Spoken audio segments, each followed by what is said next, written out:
రాయలసీమ అభివృద్ధిపై సీఎం చంద్రబాబుకు చిత్తశుద్ధి లేదు అని అనంతపురం జిల్లా ప్రజా సంఘాల నాయకులు మండిపడ్డారు. నిత్యం కరువు కాటకాలతో తల్లడిల్లిపోయే అనంతపురం జిల్లాకు బుందేల్ఖండ్ తరహా ప్యాకేజీ అమలు చేయాలి అని ఏపీ వెనుకబడిన ప్రాంతాల అభివృద్ధి వేదిక డిమాండ్ చేసింది. అనంతపురంలోని బీజీఆర్ ఫంక్షన్ హాల్లో ప్రజా సంఘాలు, మేధావులు, రైతు సంఘాలతో ఏపీ వెనుకబడిన ప్రాంతాల అభివృద్ధి వేదిక ఓ సమావేశాన్ని ఏర్పాటు చేసింది.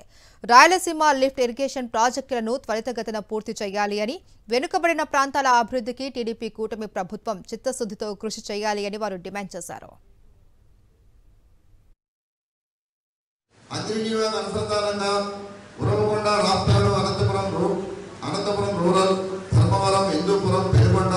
పుట్టపర్తి, కదిరి నియోజకవర్గాల్లో మరిన్ని చెక్ డ్యాములు నిర్మించాలి. కృష్ణదేవరాయలు నిర్మించిన చెరువులు, కుంటలు పూడికి తీయడం, కట్టలను మరమ్మతు చేసి అందరినీ వాటితో నింపాలి. ఇప్పటికే భూములు సేకరించబడిన సిద్ధేశ్వర మలుగు ప్రాజెక్టుకు కేంద్ర ప్రభుత్వం మంజూరు చేసిన తీగల మధ్యని బదులుగా రోడ్డు కమ్ చెక్ డ్యామ్ నిర్మించడం వల్ల 50 టీఎంసీల నీరు నిలబెట్టి రాయలసీమ ప్రాజెక్టుకు అదనంగా నీటిని మళ్లించాలి. అందుకని ఈ ప్రాజెక్టు కూడా వ్యతిరేకించాలి. మాకు ఇది కాదు కావాల్సింది.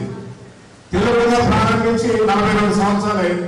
రాలేరు నగరి, అంద్రీనీవా, శ్రీశైలం కుడికాలువ, వెలుగుల ప్రాజెక్టు ఇవన్నీ ప్రారంభించి 30 సంవత్సరాలు అవుతాము. ఇవి పూర్తి కాదు.